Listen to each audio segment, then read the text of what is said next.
တရပတ်တန်လိုင်းလေးတွေအပြည့်ဖော်ပြီးသွားတဲ့အခါပန်းပွင့်ထိုးတဲ့နေစနစ်ကိုဆက်ပြီးတော့ထိုးသွားပါမယ်ရှင်ဘယ်လိုနေရာလေးတွေမှာပန်းပွင့်လေးတွေထိုးလို့ရတယ်လဲဆိုရင်ဒီမှာတရတင်တိုင်ရှင်နှစ်ခါနှစ်ချစ်ချထားတဲ့ဒီလို green point ဒီကြားလေးတွေမှာကျမတို့လိုချင်တဲ့ခြီအယောင်နဲ့ပန်းဒီဇိုင်းကိုဖော်သွားလို့ရတယ်ကျမကတော့နှင်းစီမီနီအပွင့်သေးသေးလေးတွေပဲဆက်ပြီးတော့ထိုးပြပေးပါမယ်ဒီနီးစနစ်ကိုပဲအသုံးပြုပြီးတော့ဖွန်ပြီးအချက်ရည်တိုးသွားမယ်ပွင့်ဖက်အချက်ရည်တိုးသွားမယ်ဒါဆိုအပွင့်ကြီးလိုချင်တဲ့အပွင့်ကြီးရောက်ထိုးသွားလို့ရပါတယ်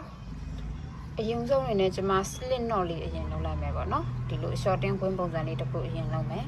ပြီးတော့ပြီဆိုရင်သူ့ကိုဒီဘက်ခွင်းကြား line လေးမှာခြီကိုတစ်ချက်ယူပြီးတော့တုပ်လိုက်မယ်ပြီးတော့ပြီဆိုရင်ကျွန်မကပန်းပွင့်ကိုအသေးလေးပဲထိုးမှဖြစ်တဲ့အတွက်ဒီဖွန်မီတာဖွန်မီတစ်ချက်လို့သတ်မှတ်ပြီးနောက်ထပ်ဖွန်မီ10ချက်ထပ်ချစ်ပါမယ် total အားဖြင့် foundation chain stick ကိုကျွန်မတို့17ချက်လို့သတ်မှတ်ထားပြီးပါဒီမှာဆိုရင်1 2 3 4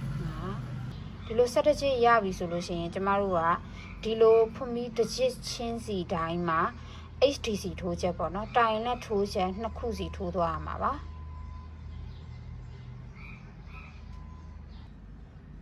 ဒီမှာကျမကတော့ HTC ထိုးချက်အတွက်ကိုဖွန်မီချက်ကို2ချက်ကျော်ပြီး3ချက်မြောက်မှာတိုင်လက်ထိုးချက်ကိုထိုးမယ်ပေါ့နော်ဒီမှာ3ချက်မြောက်မှာဒီတစ်ပေါက်ထဲမှာထိုးချက်2ချက်ထိုးမယ်ပန်းပွင့်ထိုးတဲ့နည်းစနစ်တွေကတော့အများကြီးရှိပါတယ်ကိုကြိုက်နှစ်သက်ရာအဆင်ပြေရာနည်းစနစ်ကိုအသုံးပြုပြီးတော့ထိုးလို့ရတယ်ဒီမှာတစ်ပေါက်ထဲမှာ HTC ထိုးချက်2ချက်ပြီးရင်ဒုတိယမြောက်ဒီဖွန်မီချက်ထဲမှာလည်းဒီတစ်ပေါက်ထဲမှာ HTC ထိုးချက်2ချက်ထိုးမယ်ပန်းပွင့်ကို site ကြီးထိုးခြင်းနဲ့ဆိုလို့ရှိရင်ကြတော့ဖွန်မီချက်ကိုဒီအခုပြတဲ့အရေးထွက်တိုးလိုက်ပြီးတော့ဒီတရတိုင်ရှည်ပေါ့နော်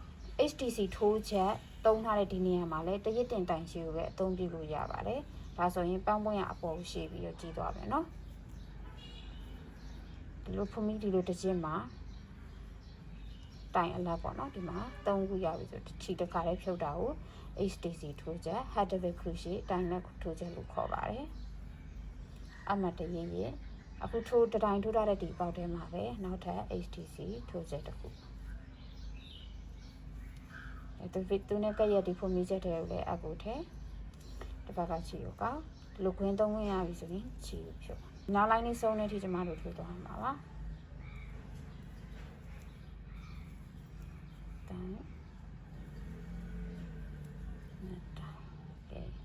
ဒီမှာကျမတို့ကတစ်ပေါက်ထဲကို2တိုင်ပွားပြီးတော့ထိုးထားတဲ့အခါကျတော့သူကဒီမှာ auto ဒီလိုအကွေးပုံစံလေးဖြစ်နေ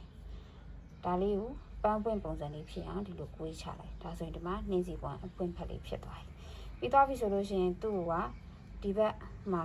ဖွန်မီချက်ခုနကျမတို့တိုင်ယူထားတဲ့ဒီဖွန်မီချက်ကလေးအကုန်လုံးကိုစုအကိုအဲ့ဒီမှာကျမတို့တိုင်ပေါ်ထားတဲ့ဒီဖွန်မီချက်လေးထဲကိုရအောင်ယူအကုန်လုံးတဆူလဲဒီလိုအကမိသွားပြီဆိုရင်တစ်ဖက်ကချီကိုကောက်ပြီးတော့ရှက်ကော်လေးနဲ့သူ့ကို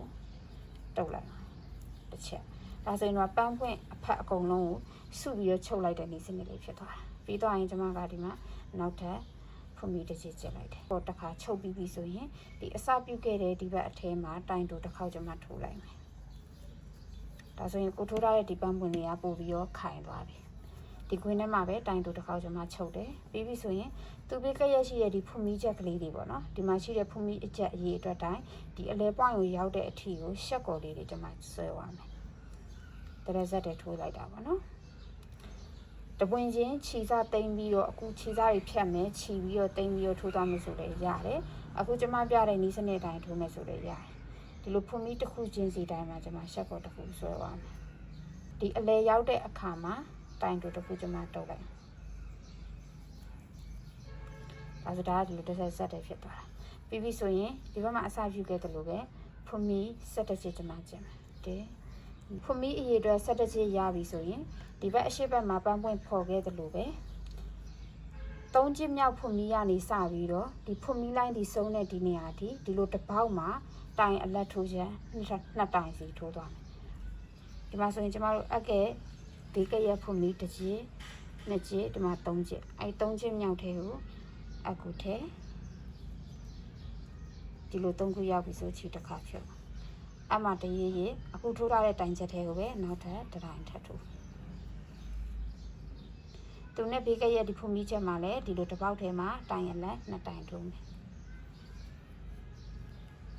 ဒီမှာတစ်ခါထိုးပြီးပြီပြီးရင်အမတရပြန်ရဒီချက်ထဲကိုပဲထဲတစ်ခါကချီကိုကတိုင်3နိုင်ဒီလိုမျိုးခွင်းအပေါ်မှာရပြီဆိုရင်ချီတစ်ခါဖြစ်ဒီနည်းစနစ်အတိုင်းဒီလိုဖွမီလေးတစ်ချက်မှာတိုင်2ခုနှုံးနဲ့အစုံနဲ့ဒီထိုးသွားမယ်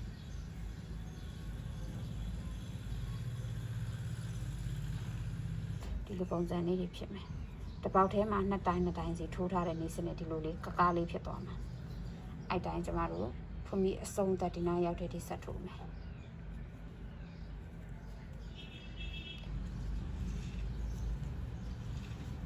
နောက်ဆုံးဖွမီချက်မှာ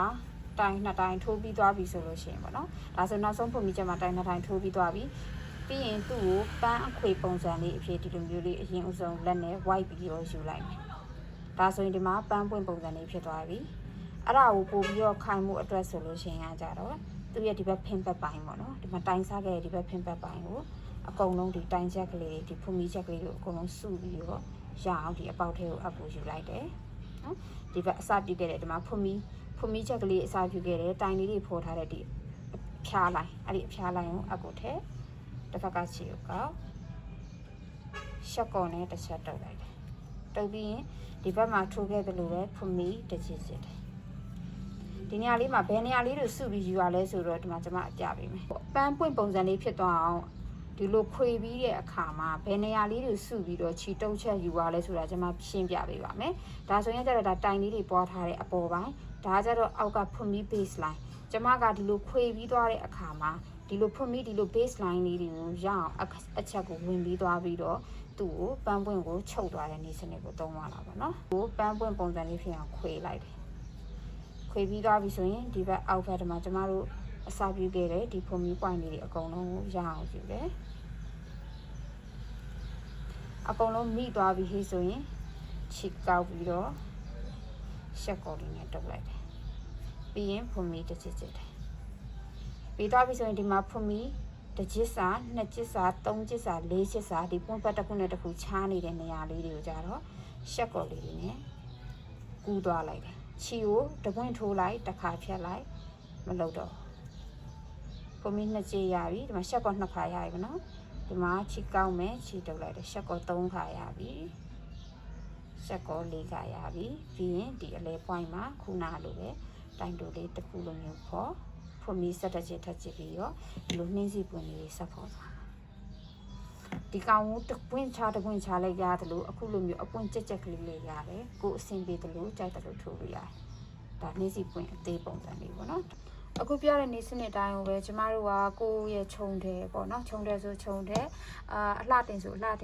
န်းကိုစိတ်ကလေးတွေလည်းထိုးသွားလို့ရလို့တပွင့်ချလေးလည်းထိုးသွားလို့ရတယ်နော်နောက်ဆုံးပွင့်ဖက်ဖော်လို့ပြီးပြီဆိုတာနဲ့နှစ်ဖက်ကိုခြိစားဖြောက်တဲ့ဟာလေးကိုကြတော့ကျမတို့တစ်ချောင်းထိုးမဟုတ်အကိုသုံးတာမဟုတ်ပဲနဲ့ချုပ် across တဲ့ အကလေးကိုသုံးပြီးတော့ချုပ်လိုက်မှာပေါ့နော်ဒါဆိုရင်ဒါကျမဖော်နေရတာနောက်ဆုံးပွင့်ဖက်ကလေးဖြစ်ပါတယ်နောက်ဆုံးပွင့်ဖက်ကလေးပါတကယ်လို့ခြုံထဲစိုက်လောက်ထိသွားမဲ့သူတွေအတွက်ကလက်မ30ဝန်းကျင်လောက်ထိဒါအလဲအခမ်းရဝိုင်းကိုထိုးသွားမယ်ဆိုလို့ရှိရင်ခြုံဖို့အတွက်ကောင်းကောင်းလေးအဆင်ရတယ်ပေါ့နော်အဆင်ပြေတဲ့စိုက်ရပါတယ်ဒီမှာပန်းပွင့်နဲ့ချုပ်ပြီးပြီဆိုတော့ဒီဘက်ကြန့်ရှိနေတဲ့ဒီမှာစထားတဲ့ဒီလိုပထမဆုံး point ကိုရောက်တဲ့အထိကိုရှက်ကော်လေးနဲ့ထပ်ပြီးတော့ဆက်သွားလိုက်မယ်ပြီးရင်ဒီအတင်းနားမှာလည်းကျမကတိုင်တိုလေးတစ်ချက်ကြည့်ဖွမီလေးတစ်ချစ်ပြီးခြေစားကိုဆွဲထုတ်ပြီးတော့သူ့ကိုဖြတ်ထုတ်လိုက်မယ်ပေါ့နော်ဒါကတော့ကျမကခြီကိုပန်းပွင့်လေးတွေကိုဒီမှာခြီတစ်ခုချင်းဖြတ်တာမဟုတ်ဘဲနဲ့ဆက်ပြီးတော့ထိုးသွားတဲ့နည်းစနစ်လေးပါပြီးရင်ဒီအစလေးကိုတော့ဒီဘက်ကဖွမီချက်စထားတဲ့နေရာလေးတွေတို့တိုင်ချက်စထားလေးတို့နေရာလေးတွေတို့မှာပြန်ပြီးတော့ဖြောက်ထုတ်လိုက်ပါမယ်ဒါဆိုရင်ဒီမှာပန်းပွင့်ဒီအလဲတွေကိုခြီအစကိုထည့်ပြီးဒီမှာအစဖြောက်လိုက်တာပေါ့နော် ဒီ site ကလေးကတော့ဒါကျမတို့ပလင်ခင်းပေါ့နော်ဖျားပလင်အတွက်လည်းပူဇော်လို့ရတယ်လို့စပွဲတင်အလှ site ကလည်းဒါကောင်းကောင်းလေးရပါတယ်တိုင်ချက်ပွားတဲ့နီးစနစ်လေးတို့တေချာလေးပွားပြီးတော့ပန်းပွင့်ကလေးတွေကိုလည်းဒီလိုမျိုးညီညီလေးနဲ့လှလှလေးတေချာလေးထိုးပြီးသွားပါဒီအတိုင်းကို site ကိုလက်မ30လောက်ဆိုရင်ခြုံထဲ site ရတယ်ဒါကတော့ two way ပုံစံလေးပေါ့နော်ကျမတို့သူ့အဝိုင်းကိုအလယ်မှာချိုးချလိုက်ပြီးတော့ဒါလေးကိုဒီလိုမျိုးလေးပတ်လိုက်မယ်ခောက်လိုက်မယ်ဟေးဆိုရင်ဒါပန်းစည်းလေးအနေနဲ့လည်းအသုံးပြုလို့ရတာပါပြီဒါကတော့ mini site ပန်းစည်းလေးပေါ့နော်တယောက်နဲ့တယောက်လက်စကအကျစ်အပွားနဲ့သုံးတဲ့ချီပေါ်မူတည်ပြီးတော့ site ချက်ကလေးတွေကအနည်းငယ်ကွာပါလိမ့်မယ်ဒါလေးဆိုလို့ရှိရင်ဒါကျမရဲ့လက်စကဒီပန်းပွင့်မှာပါမယ်ဟေ့ဆိုလို့ရှိရင်ဒီမှာ12လက်မဝင်ချင်းရှိရပေါ့နော်ပန်းပွင့်ဟိုဘက်ဒီဘက်ထိပ်ပါမယ်ဆိုရင်12လက်မပတ်လက်အရွယ်စားရှိပါတယ်အားလုံးပဲအဆင်ပြေကြမယ်လို့ညွှန်လင့်ပါတယ်